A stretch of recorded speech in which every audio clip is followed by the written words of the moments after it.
Support for WXAV 88.3 FM and WXAV.com is provided by Northwest Community Credit Union. Northwest Community Credit Union is located on campus inside the Graham School of Management and offers financial services for the St. Xavier community. Services include student credit cards, student loans, and other financial resources. More information is available at nwccu.com. Support for WXAV 88.3 FM and WXAV.com is being provided by Bookies, new and used books. Bookies is an independent bookstore located at 10324 Southwestern Avenue in Chicago. They have a collection of new and used books and accept book trade-ins and donations. More information is available at bookieschicago.com and on Instagram at bookieschicago. This is a WXAV 773 Sounds podcast, introducing you to the best local bands in the Chicagoland area. Hi, this is Peter Kreten with 773 Sounds here on the WXAV 88.3 FM Chicago, your escape from ordinary radio. And I'm really excited for this week's featured artist of the week. They take a great indie rock sound, combine it with power pop, but have these really dark melodic themes that remind you of Depeche Mode, that really keep you on your toes. They are Chicago's very own The Transference, and I'm very happy to have Laura on from The Transference. Laura, how are you today? I'm great. How are you, Peter? I'm doing okay. So I always like to start the interviews with kind of going back to the beginning. Can you kind of share how you first discovered music and decided you wanted to become a musician? Oh, wow. Well, I think like most people, I think my love of music goes back to childhood. I mean, I started playing piano and like singing in choirs and playing in church when I was pretty little. So I think I really got into music maybe in high school when I was in choirs and just starting to play my own music. It's not unlike most people. Now, your band, The Transference, has been around for a few years. How did the band kind of come together? The band came together in that time after the pandemic when everything was shut down. It was really awful for musicians because, as we all remember, the venues, couldn't host shows, and so nobody had anywhere to play. So bands were breaking up and sort of coming back together again. So in that time, I had played in this other band that did end up breaking up. And we all kind of took a break and did our own things for a little bit. And in that break, I started writing my own songs, in addition to just playing in other bands and trying to get better as a musician. And when I was feeling ready and like things were opening up again, I reached out to some of my old friends.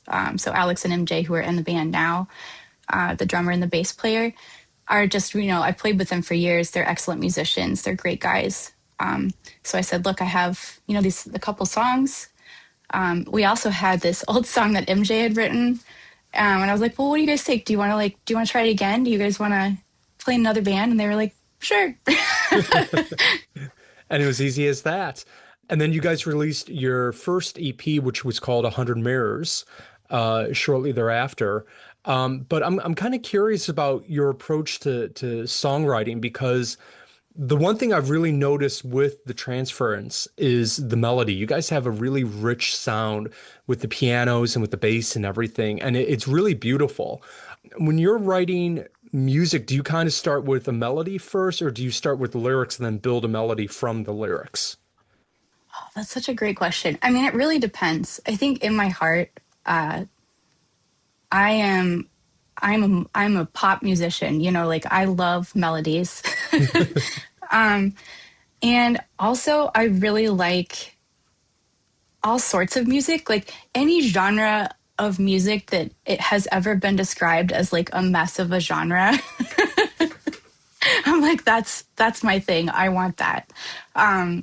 So when I'm writing, like sometimes I will, it's like, it feels like some kind of weird magical process where you'll wake up and you'll be like, oh, I had a dream and it was this song. And that's, occasionally happens to me. Mm-hmm. But most of the time I think it's like it's sort of like wading around in the mud. So I have like a million demos on my computer of half done songs and half baked songs. And then it just depends. Some days I'll hear something that really inspires me and I'm like, oh, now I know what to do. With Well, that's this good. I particular mean, it's song. kind of like they're marinating in the background then. Yeah. Yeah.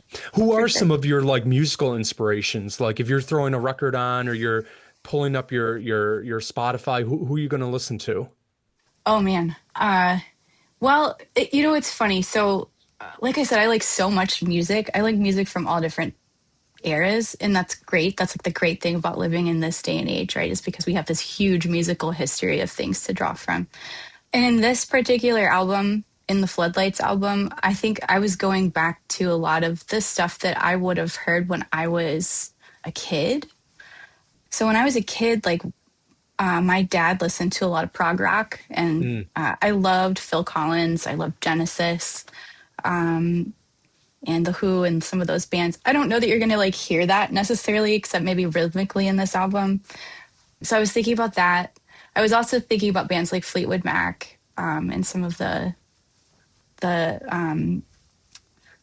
like more like folk. I won't say folk. I don't know what to call Fleetwood Mac. They are like, they draw from so many different influences. I was thinking about that. And then I was also thinking about like stuff that from the 90s. Like there's a lot of like 90s music that I was listening to. You could probably hear like Smashing Pumpkins. I was also like randomly listening to, I took this road trip a couple summers ago where I listened to the entire Led Zeppelin anthology. Oh, wow. And I was like, this is amazing. And I was just like immersing myself Yeah. in that to try to like understand rock or something. I don't know. That didn't exactly work, but it was really fun. So, But no, I mean, I think you can really show on the new album, which is called Floodlights.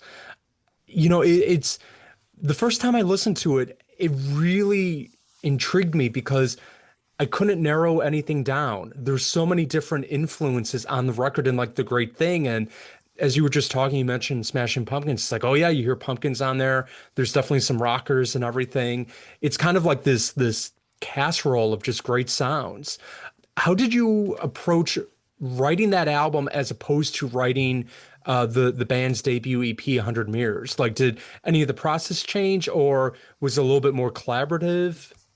yeah, the band itself has evolved quite a bit. So when I wrote the first EP, it was in, to be clear, I'm not the only person playing and writing on this album.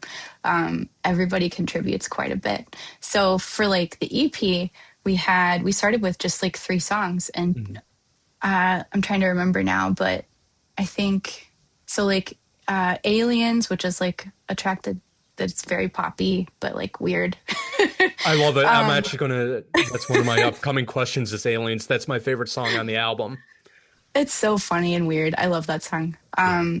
Aliens and Premonitions, I think, were 2 of the songs that were the first songs. And then Afterglow, which was a track that I wrote with the bass player, MJ Johnson. So it's like we started like with me sort of like in my office, like here in this room, just like playing around with Logic. And then, when we started to actually record and play shows, we added other people to the band, right? So then we added Justin Wheeler, who's a great guitar player, and he fronts another band, Modern Daybreak, and he's added quite a bit. We added my friend Andrea Santiago, who sings backup, and like I'm all about harmony and choir music, and like having 3 singers in the band is like a dream come true. So the process has changed quite a bit. So like now I will demo a song and like bring it into the band, and then we'll just, we'll like play it and see how it changes. Now, I have to ask you, because you have a really incredible DIY music video for one of the new songs called Dovetails. And it is so interesting because it's you doing a lyric video, but you're typing it on a typewriter. Whose idea was that? And what was that like, even just like filming that and like doing the actual typing? Because watching that, and I remember taking typing class on a typewriter, man, there's no mistakes on that whatsoever. So, I mean, that was really impressive. Well, that's definitely mistakes. We had to shoot. We shot it a couple times. That video is all Justin's idea. Justin came to me and was like, we had this other idea before. We were like, we're going to make like a bigger music video. And I had like storyboarded it and like done all the stuff to do it. And we were like, this is going to be too much. Like we can't, maybe in the future we'll do this and it'll be fun. And Justin was like, well, I have an idea. He's like, you have a typewriter. Why don't we do a lyric video on a typewriter? And I was like, that's a great idea. It Let's is. do that. It is. It's so cool and it's so unique. And like the first time I watched it, I was blown away with how effective it is and how it really pulls you into the song and everything. Yeah, and it was fun, like to play with the lighting and to think about, if there was a story in the video, what it would be, or like at one point I was like, what if we had a candle and like we lit things on fire? And Justin was like, okay, we'll do that.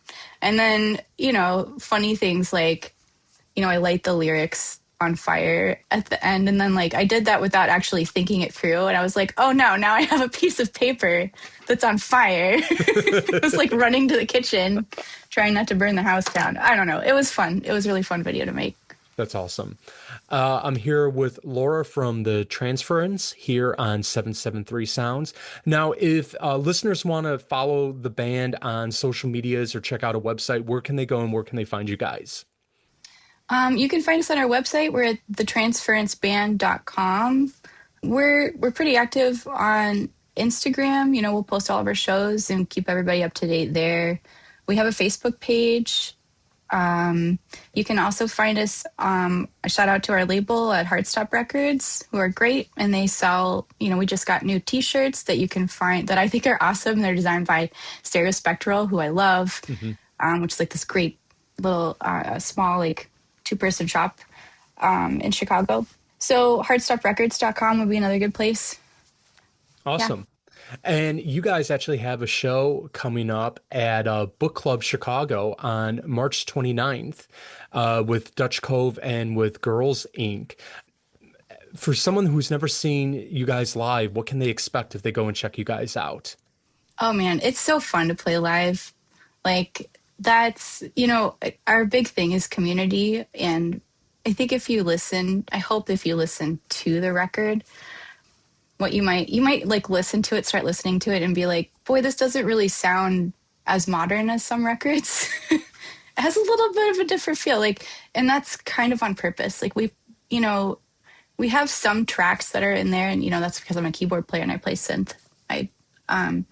But as much as possible, we try to make the live show like fun, and it's gonna feel a lot different than listening to the album. In any other format, I guess. And people should also like shout out to you. Like, it's important to come out to see live shows. I have to say that everywhere I go. Like, you have to come if you want live music to survive and you want like cool venues to survive. It's so important to come out to these venues and see. Absolutely. And you anticipated my next question is, working at a college and working with college students and everything, there's so many students that want to get into the local scene, but they're scared, they're anxious, they don't know how to do that first step. But once they, do it, I think they're going to absolutely love the scene, especially the Chicago scene, because it's so vibrant at the moment. What encouragement or what steps would you provide to someone that they want to check out Chicago local music, or they even want to start their own band?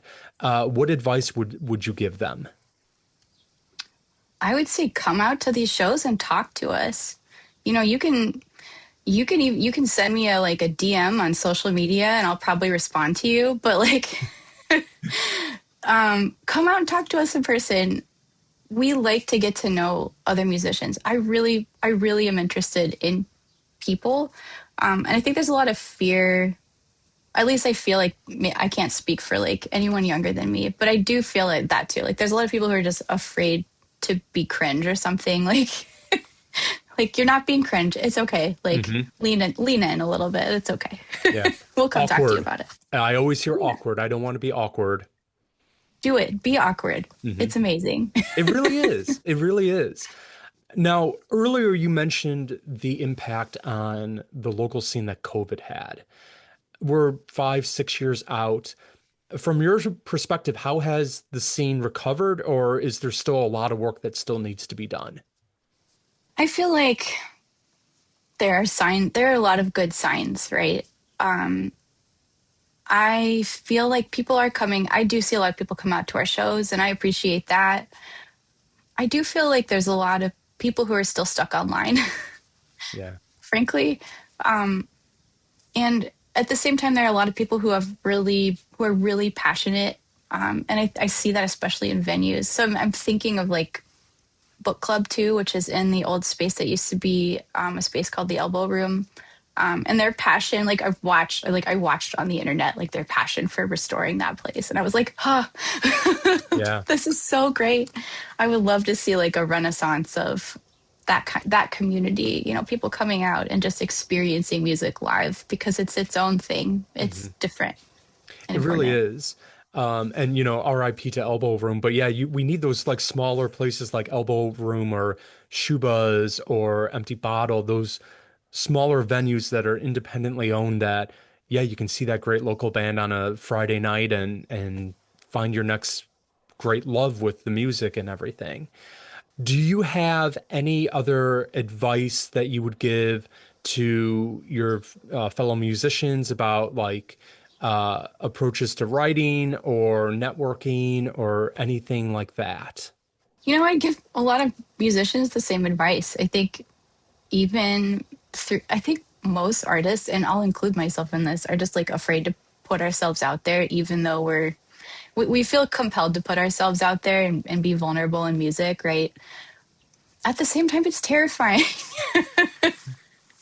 But I think there needs to be more collaboration and in-person experience. That's the hill I'm going to die on right now in 2026.